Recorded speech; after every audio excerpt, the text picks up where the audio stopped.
গীতা ভাগৱত শ্ৰীমন্ত শংকৰ গুৰুৰ ভাৰতীয় সনাতন সভ্যতা আৰু সংস্কৃতিৰ এয়াই মূল মন্ত্ৰ একাত্মতা।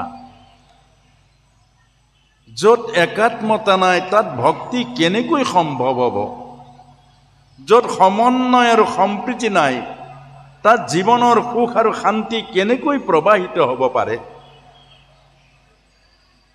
আৰু আমাৰ সকলো দুখৰ কাৰণ, আমাৰ সকলো কষ্টৰ কাৰণ, আমাৰ সমাজৰ সকলো অশান্তিৰ কাৰণ মূল হ'ল একাত্মতাহীনতা।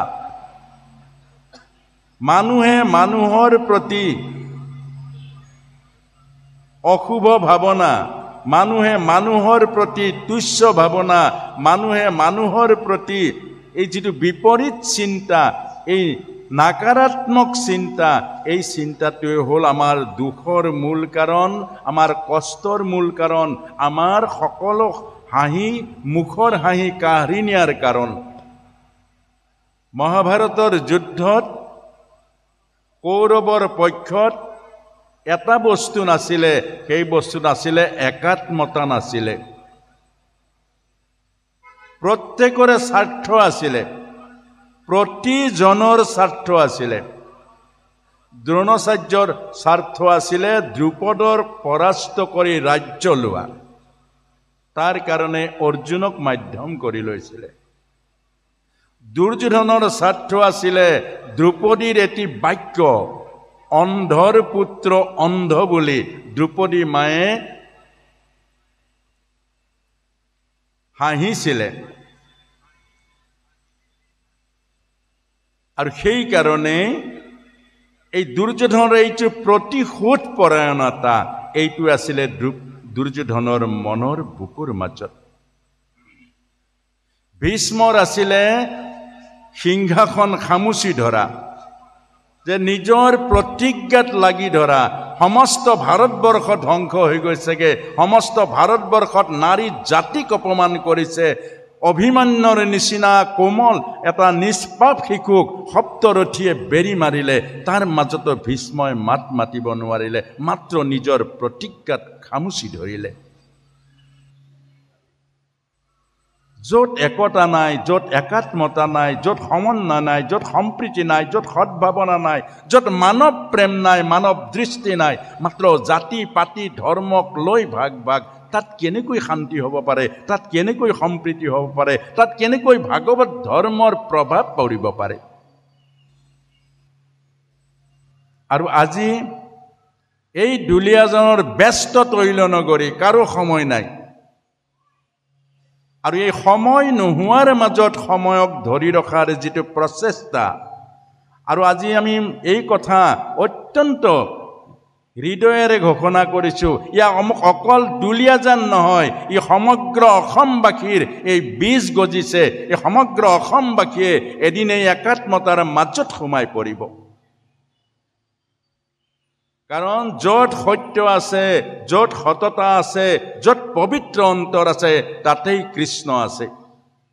ভগৱান কৃষ্ণই কৈছে, অৰ্জুন, তোমাৰ কাৰণে, দ্ৰৌপদীৰ কাৰণে মোৰ এই যুদ্ধ নহয়, মোৰ যুদ্ধ হ'ল সত্যৰ কাৰণে। মই পাণ্ডৱৰ লগত থকা নাই, মই আছো সত্যৰ লগত, মই থাকিম ধৰ্মৰ লগত। ঈশ্বৰে কাৰো লগত নাথাকে, ঈশ্বৰৰ আবেগ নাই, ঈশ্বৰৰ দেহৰ সম্বন্ধ নাই, ঈশ্বৰৰ দেহৰ লগত আকৰ্ষণ নাই। ঈশ্বৰ আছে ধৰ্মৰ লগত, ঈশ্বৰ থাকে সত্যৰ লগত, ঈশ্বৰ থাকিব পবিত্ৰ হৃদয়ৰ লগত। য'ত নাথাকিব অহংকাৰ, য'ত নাথাকিব জাতীয় অভিমান, য'ত নাথাকিব ধৰ্মৰ অভিমান, আৰু ঈশ্বৰ তাতেই থাকে। আজি এই পবিত্ৰ তৃতীয় দিৱসত জয় জয়তে শ্ৰীমদ ভগৱত গীতাৰ তত্ত্ব ব্যাখ্যা কৰাৰ প্ৰাক মুহূৰ্ততে যিসকল পবিত্ৰ হৃদয়ে, যিসকল বলৱান আত্মাই এই যে সংকল্প আজি পৰিপূৰ্ণ কৰাৰ দিশে আনিলে, এটা বলৱান সংকল্প, আৰু সেই বলৱান সংকল্প কৰা সেইসকল পবিত্ৰ আত্মাক আমি এই পবিত্ৰ আসনৰ পৰা প্ৰভু ভগৱন্তৰ চৰণত প্ৰাৰ্থনা জনাইছোঁ।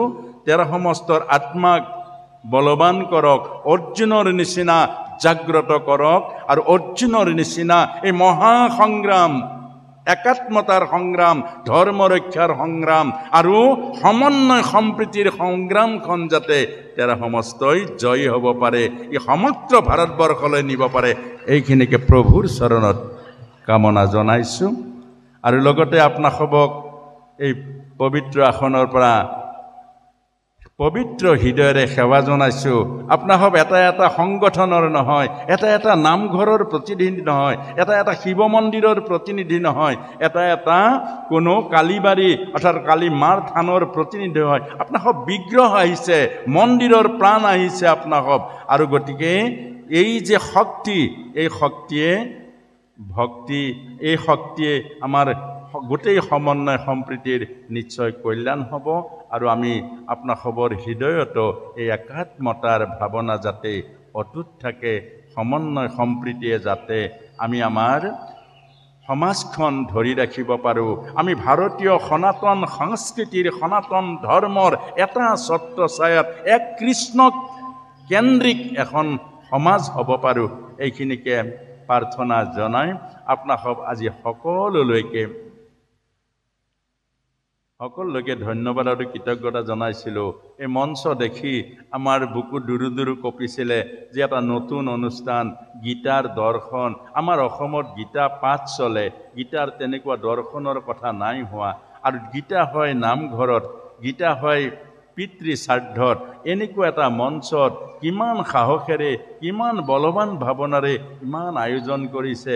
মই এটাই মাত্ৰ বুকুৰ মাজত ভয়, যদিহে এই আয়োজনটো সফল নহয়, যদি এই আয়োজনটো পূৰ্ণতা নহয়, তেতিয়াহ'লে এই যে উদ্যোক্তাসকলৰ যিখন চৈতন্য হৃদয়, এইখিনি যাতে হতাশা নহওক, সেইকাৰণে প্ৰভুৰ চৰণত প্ৰাৰ্থনা জনাইছোঁ।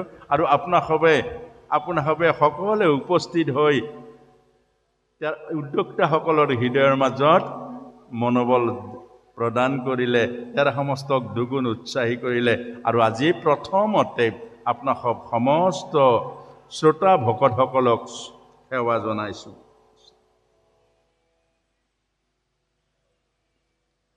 শ্ৰীমদ ভগৱত গীতাৰ 3টা খণ্ড, মানে শতক বুলি কৈছেগে। প্ৰথম অধ্যায় বিষাদ যোগৰ পৰা 6ষ্ঠ অধ্যায় লৈকে এয়া হ'ল কৰ্মশতক। অৰ্থাৎ ভগৱানে কৰ্মক লক্ষ্য কৰি, কৰ্মক মূল কৰি জ্ঞান আৰু ভক্তিক সংযোগ কৰিছে। মানে কৰ্মক লক্ষ্য কৰি জ্ঞান আৰু ভক্তিক সংযোগ ঘটাইছে। অৰ্থাৎ আমাৰ জীৱনৰ মূল হ'ল কৰ্ম, কিন্তু কৰ্ম কৰিলে নহ'ব, জ্ঞানক আশ্ৰয় কৰি হৃদয়ৰ মাজেৰে বিশুদ্ধ ভাৱনাযুক্ত হৈ কৰ্ম কৰিবলৈ কৈছে। এইটোৱে কৰ্মশতক। অকল কাম কৰিলে নহ'ব, আপোনাৰ কামে সমাজত কি প্ৰভাৱ পেলাব, আপোনাৰ কৰ্মই আপোনাৰ বংশত কি প্ৰভাৱ পেলাব, আপোনাৰ কৰ্মই আপোনাৰ ঘৰখনত কি প্ৰভাৱ পেলাব, আপোনাৰ কৰ্মই আপোনাৰ পৰিয়ালৰ মাজত যাতে কি প্ৰভাৱ পেলাব। এই দুটা প্ৰভাৱ আছে, এটা সুপ্ৰভাৱ, এটা হ'ল কুপ্ৰভাৱ। এতিয়া আপুনি জ্ঞানেৰে এই কথাটো বিচাৰ কৰিব লাগিব, মোৰ কৰ্মই যাতে মোৰ সংস্কৃতি নষ্ট নকৰে, মোৰ কৰ্মই যাতে মোৰ জাতিটোত বেয়া প্ৰভাৱ নেপেলায়, মোৰ কৰ্মই যাতে মোৰ সন্তানৰ ভৱিষ্যত, মোৰ পৰিয়ালৰ ভৱিষ্যত নষ্ট নকৰে, আৰু মোৰ কৰ্মই যাতে মোক নৰকলৈ নিনিয়ে। এইটো জ্ঞানৰ দ্বাৰা বিচাৰ কৰিব লাগিব। আৰু তৃতীয়তে হ'ল ভক্তি, অৰ্থাৎ হৃদয়। ভক্তি মানে হ'ল হৃদয়। এতিয়া হৃদয়েৰে কৰ্ম, অৰ্থাৎ মোৰ নহয়, প্ৰভুৰ কৰ্ম। ভক্তি মানে সকলো কৰ্মৰ ফল প্ৰভুত সমৰ্পণ কৰা, এয়া ভক্তি। আমাক এই কথাটোকে কৈছে, আমি কৰ্ম কৰিব লাগিব সমাজৰ কল্যাণৰ কাৰণে, কৰ্ম কৰিব লাগিব জাতিৰ কল্যাণৰ কাৰণে, কৰ্ম কৰিব লাগিব আমাৰ সংস্কাৰৰ কাৰণে, কৰ্ম কৰিব লাগিব নিজৰ আত্মকল্যাণৰ কাৰণে।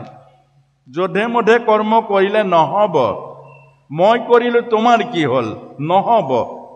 কেলে মই অকলে নহয়, মোৰ লগত দেউতা আছে, মোৰ লগত মা আছে, মোৰ লগত ল'ৰা ছোৱালী আছে, মোৰ লগত গাঁও আছে, মোৰ লগত জাতি আছে, মোৰ লগত সমাজ আছে। গতিকে আপুনি মই অহংকাৰী অভিমানী হয় মই কৰিছো তোৰ কি হ'ল? নহ'ব। এইটো পাপ হ'ব, জীৱ নৰকলে যাব। কৰ্মই আপোনাক মোক নৰকলে লৈ যাব। সেইকাৰণে কৈছে কৰ্ম, যি কৰ্মই আত্মাৰ আনন্দ দিয়ে, যি কৰ্মই আত্মাক তৃপ্তি কৰে, যি কৰ্মই জাতিক আনন্দ দিয়ে, যি কৰ্মই পিতৃ মাতৃক আনন্দ দিয়ে, যি কৰ্মই সমাজখনক সুন্দৰ কৰে, এই কৰ্ম কৰিব লাগিব আৰু জ্ঞানৰ দ্বাৰা ইয়াক বিচাৰ কৰিব লাগিব। আৰু কৰ্মৰ ফল যদি নিজে লওঁ, কৰ্মৰ ফল যদি মই কৰিছো, মই ফল পাব লাগিব, মই কৰিছো, মোৰ দ্বাৰা হৈছে, এইটো কৰিলেও নহ'ব। কেলে? ভক্তি শূন্য কৰ্ম হৈ যাব। এতিয়া এই কৰ্মৰ যিটো ফল, আমি যে কৰ্ম কৰিলো জ্ঞানৰ দ্বাৰা আৰু আমাৰ শৰীৰৰ দ্বাৰা, সেই ফলটো কি হ'ব লাগিব? কৈছে ভগৱানত অৰ্পণ কৰিব লাগিব। ফলটো প্ৰভু আজিৰ দিনটো মই যি কাম কৰিলো সকলো তোমাত অৰ্পণ কৰিছো। কেলে? সমস্ত কৰ্মৰ ফল তোমাৰ।